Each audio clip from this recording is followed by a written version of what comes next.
नमस्कार। कभी सोचा है कि भारत की जो ये खरबों डॉलर की इकॉनमी इतनी तेजी से दौड़ रही है, उसका असली इंजन क्या है? आज हम ठीक उसी इंजन के पुर्जों को समझेंगे और उस इंडेक्स की कहानी जानेंगे जो इसकी हर एक धड़कन को ट्रैक करता है। जरा सोचिए, भारत की इकॉनमी एक बहुत बड़ी सुपर मशीन है। तो इस मशीन की नसें क्या हैं? वो है इसका ट्रांसपोर्टेशन और लॉजिस्टिक्स सेक्टर। ये सड़कें, रेल की पटरियां, बड़े बड़े बंदरगाह और वो डिलीवरी ट्रक जो हमारे दरवाजे तक सामान लाते हैं, असल में यही सब मिलकर देश की तरक्की को असली रफ्तार देते हैं। लेकिन एक इन्वेस्टर के तौर पर सबसे बड़ा सवाल तो यही उठता है कि हम इस जबरदस्त ग्रोथ वाले इंजन का हिस्सा कैसे बने? क्या इसमें सीधे इन्वेस्ट करने का कोई तरीका है? जी हां, बिल्कुल है, और वही हमारी आज की चर्चा का सबसे अहम हिस्सा है। ठीक है, तो चलिए शुरू करते हैं। देखिए, किसी भी इन्वेस्टमेंट टूल को समझने से पहले यह समझना बहुत जरूरी है कि आखिर उस सेक्टर को कौन सी हवाएं आगे बढ़ा रही हैं और कौन सी चुनौतियां उसके सामने खड़ी हैं। इस सेक्टर के लिए ना माहौल काफी अच्छा बना हुआ है। सोचिए, इकॉनमी बढ़ रही है तो मतलब ट्रेड भी बढ़ेगा। सरकार नए नए हाईवे और पोर्ट्स पर जबरदस्त पैसा लगा रही है, और हम सब जो दिन रात ऑनलाइन शॉपिंग करते हैं, उसकी वजह से तो डिलीवरी की डिमांड बस बढ़ती ही जा रही है। तो ये सब मिलकर एक बहुत ही पॉजिटिव तस्वीर बनाते हैं। लेकिन रुकिए, कहानी का दूसरा पहलू भी है।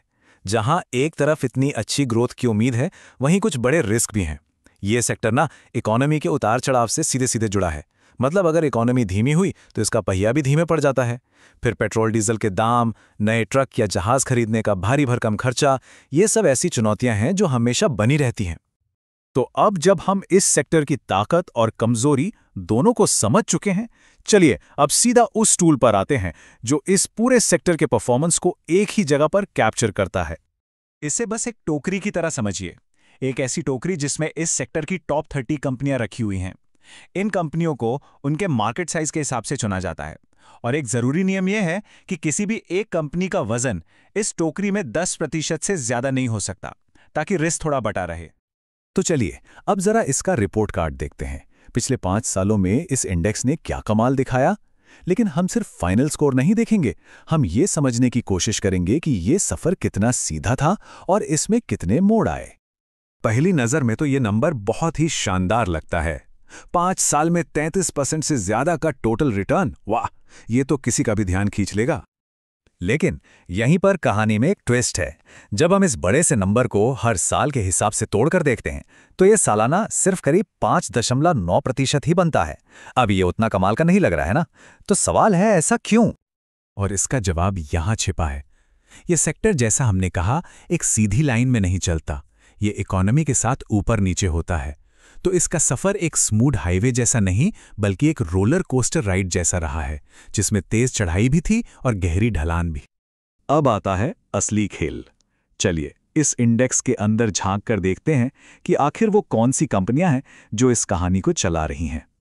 और यहां एक बहुत ही दिलचस्प बात सामने आती है।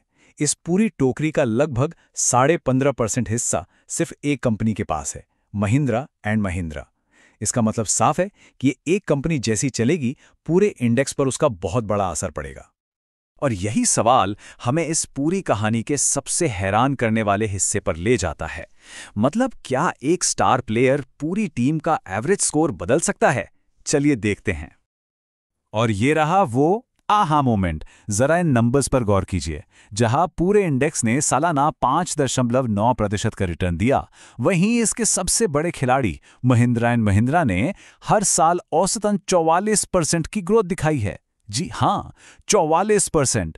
इससे साफ पता चलता है कि कैसे इस एक स्टार परफॉर्मर ने अकेले ही पूरे इंडेक्स के एवरेज को गिरने से बचाया और ऊपर उठाया है। तो इस पूरी पड़ताल से हमारे लिए क्या सबक है? मतलब बॉटम लाइन क्या है? चलिए सब कुछ समेटकर कुछ काम की बातें निकालते हैं। तो देखिए, सीधी सीधी 4 बातें हैं। पहली, ये इन्वेस्टमेंट भारत की ग्रोथ स्टोरी पर एक सीधा दाव है। दूसरी, ये याद रखना जरूरी है कि ये कुछ बड़ी कंपनियों, खास तौर पर महिंद्रा एंड महिंद्रा पर बहुत ज्यादा निर्भर है।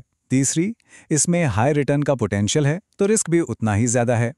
और चौथी, इसकी रोलर कोस्टर जैसी आदत की वजह से ये शॉर्ट टर्म के लिए नहीं, बल्कि 5 से 10 साल जैसे लंबे समय के लिए ही ज्यादा सही है। तो आखिर में सवाल बस यही है, इस तरह के इन्वेस्टमेंट में पैसा लगाना 100 मीटर की तेज दौड़ नहीं है, ये एक लंबी मैराथन है। और ये सवाल हर किसी को खुद से पूछना चाहिए कि क्या उनका पोर्टफोलियो और उनका धैर्य इस लंबी दौड़ के लिए तैयार है।